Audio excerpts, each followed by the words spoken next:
Nu, turpinam trešā sērija. Ģeometrijas uzdevumi, stereometrijas uzdevumi. Tātad 12 uzdevumu jau iepriekšējā sērijā izdarījām, tāpēc patinam bildi uz augšu, lai redzētu tikai 13. Nu ko, dots kups, telpiska figūra, redz, kur man ir skaists kubiņš, kurā no atbilžu variantiem dotas taisnes, kas atrodas vienā plaknē. Nu, ko tad tev vajadzētu zināt? Tev vajadzētu zināt to, ka plakni var novilkt starp divām paralēlām taisnēm. Plakni var novilkt starp divām krustiskām taisnēm. Tātad taisnes krustojās. Nu, meklējam tādas.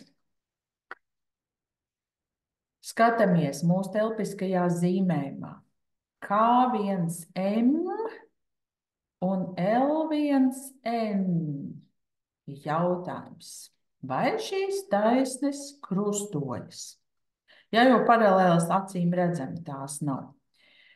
Ja es tagad aplūkotu šo te divu taisņu galapunktus, K1, L1, M un N, tad nogrieznis K1, L1 un nogrieznis NM. Tās ir kuba šķautnes. Viena mums ir augšā šķautne, otra ir apakšā, un tā ir paralēla. Tātad šīs divas šķautnes ir paralēlas un vienāda garuma.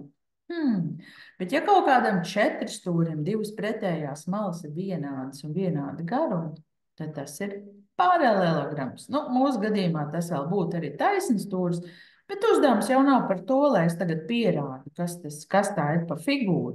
Bet tā tad es saprotu, ka K1, L1, MN, tas ir četrstūris, konkrēti mūsu gadījumā tas ir taisnstūris, un mūsu divas nosauktās taisnes, K1M un L1N, ir šī taisnstūra diagonālis. Un savukārt tas četrstūris, tas ir šķēlums mūsu kubiņam. Nu, es jums varu nodemonstrēt vienu praktisku piemēru. Ja, tātad kastīte, un šajā kastītē es ielieku iekšā lapiņu, uz kuras ir novilktas diagonālis. Lūk, un tātad šī te lapiņa mums ir šķēlums mūsu telpiskajai figūrai. Labi, varbūt atkal mazliet vairāk nekā prasa uzdevums. Es jums izstāstu, bet pie vienas reizes mēs varam paskatīties arī tos pārējos gadījumus, kāpēc viņi nedara. K1M, tātad lūk šī te kuba iekšējā diagonāla, un M1N. Šīs divas taisnes nevar krustoties, jo M1N ir ārējās skaldnes, sānu skaldnes diagonāle, bet savukārt K1M ir paša kuba diagonāle un atrodas iekšpusē kubām. Nākamā taisne K1M, tā pati K1M, jā, diagonāle kubam, un KN, tā ir kuba pamata šķautne. Tātad arī tur nekas kopīgs nav.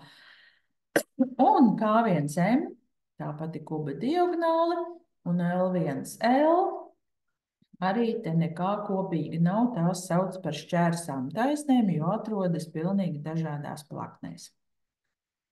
Labi, par šo pašu zīmē mums ir uzdevums turpinās. Leņķis starp kuba diagonāli L1N un skaldne NN1, M1M.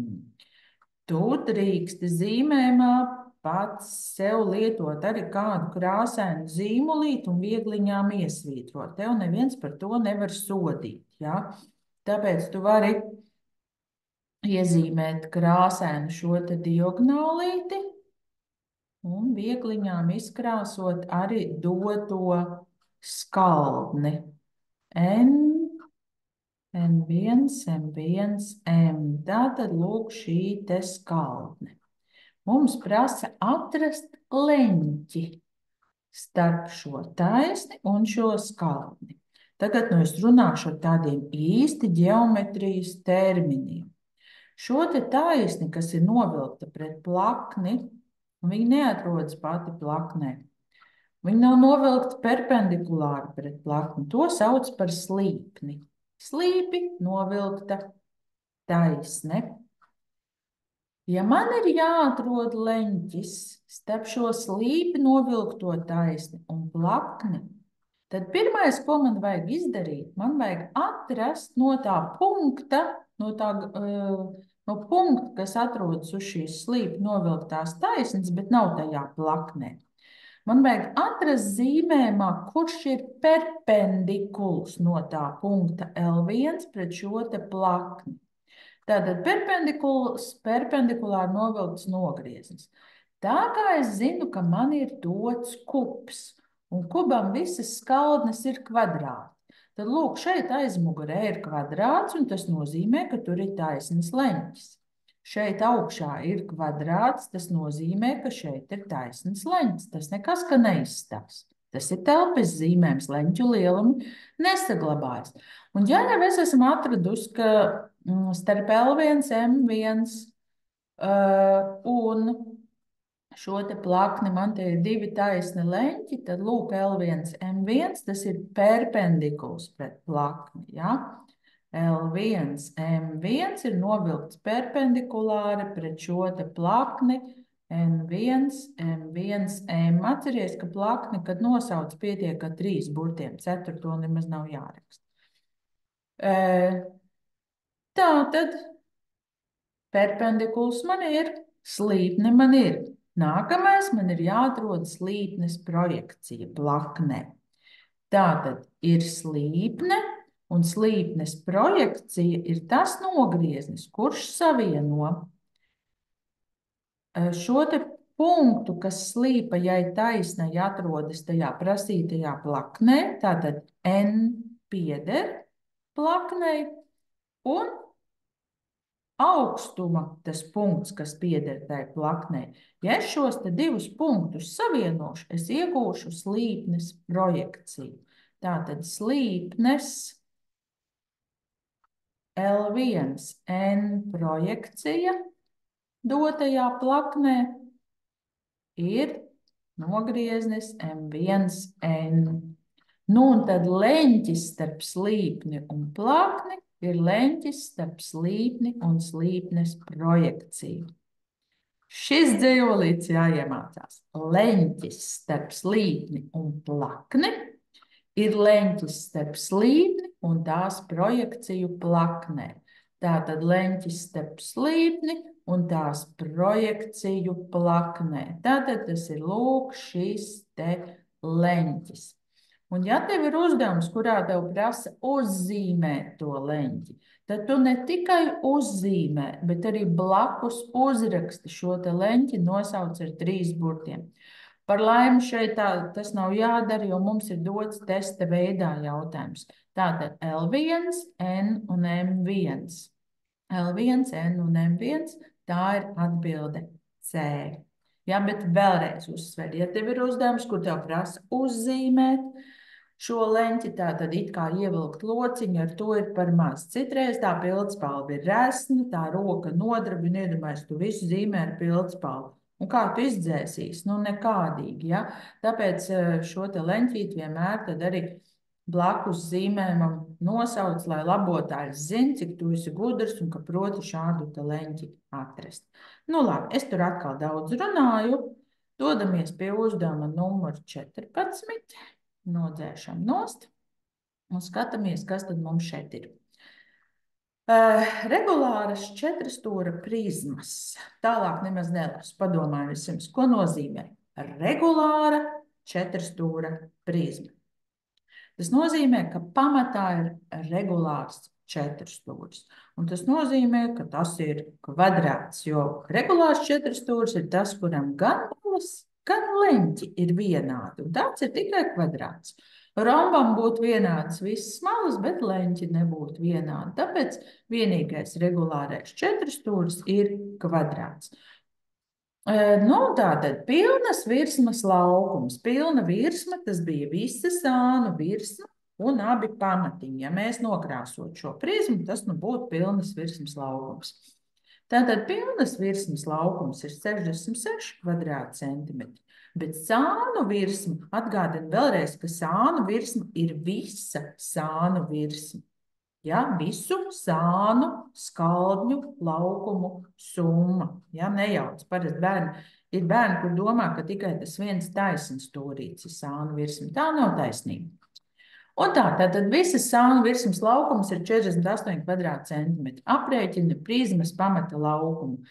Tā kā pilnajā virsmā mums ietilpst 2 laukumi pamatiem, ja, tad, kad mums ir pilna virsma, tā sastāv no 2 pamatu laukumiem plus sānu virsmas laukums.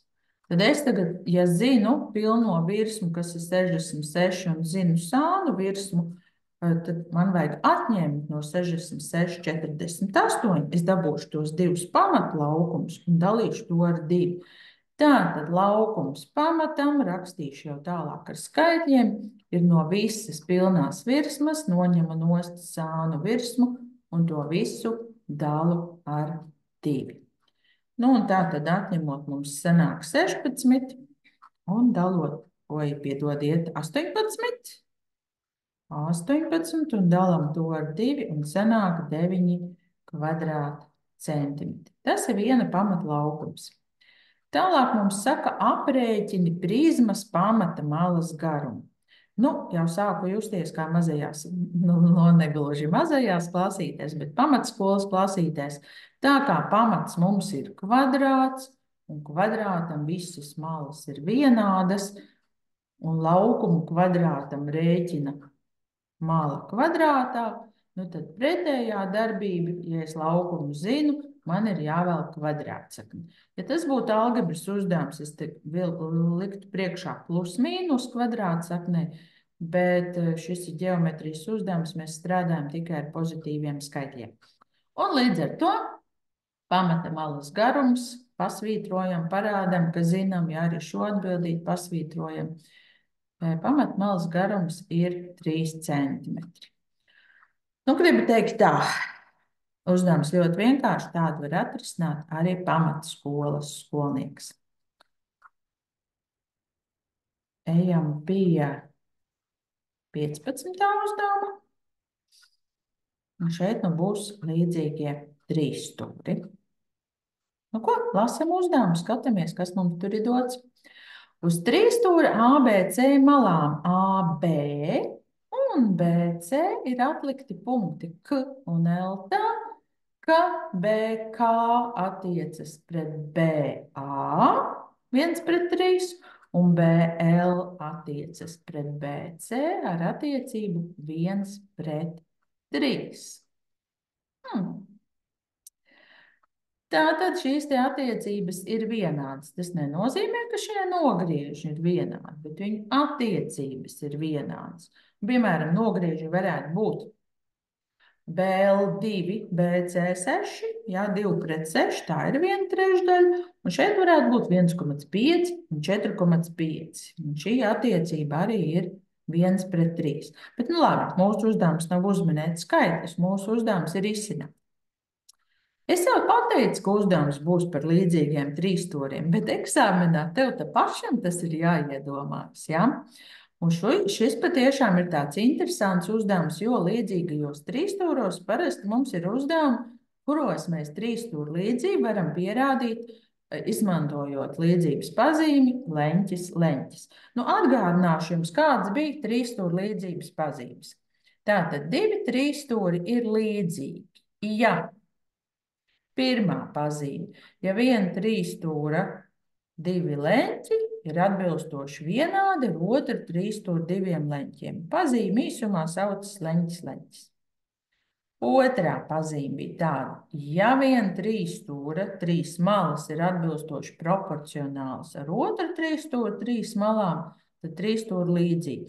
Un, ko tas nozīmē latviski? Latviski tas nozīmē, ka otra 3 stūra malas ir vienu un to pašu skaitu reižu lielākas vai mazākas. Ja?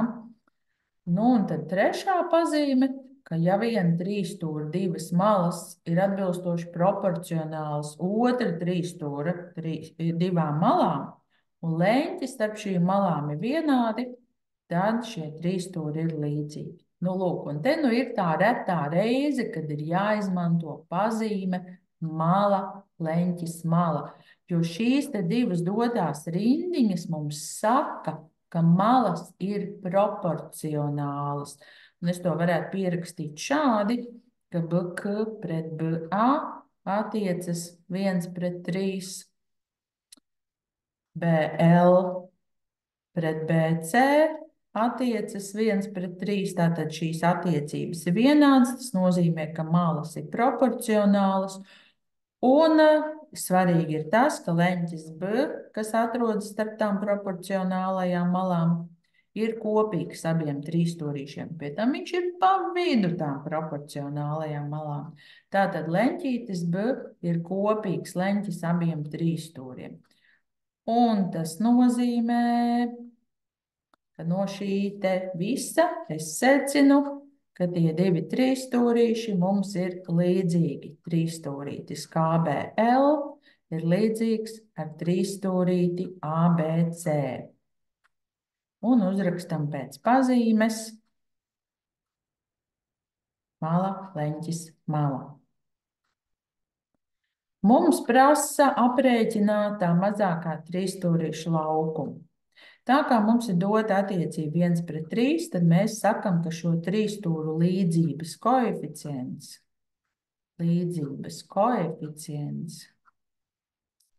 ko apzīmē ar mazo burtiņu K, ir 1:3, 1/3. Un tad formulu lapā ir iespēja nošpikot. Ja es tagad vēršu formulu lapu, tad mans rakstītājs tur viss atradīsies virsū. Es negribu dzēst, bet nu nāksies mums paskatīties. Ja? Tā, līdzīgi trīsstūri, kur mums ir lodziņš ar līdzīgiem trīsstūriem.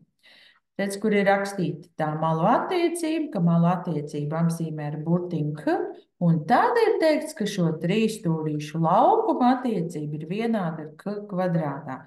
Tātad špikeris mums ir, un tas ir skaisti. Nu, tad to mēs tagad arī izmantojam. Kas ir svarīgi šeit ievērot?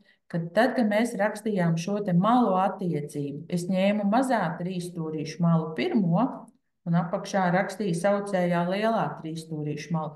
Tad tagad, kad es rakstu to sakarību no tās formulu lapas, es rakstu, ka laukums mazajam trīsstūrītim KBL pret laukumu lielajam trīsstūrītim. Es nedrīkstu šo te secību sajaukt.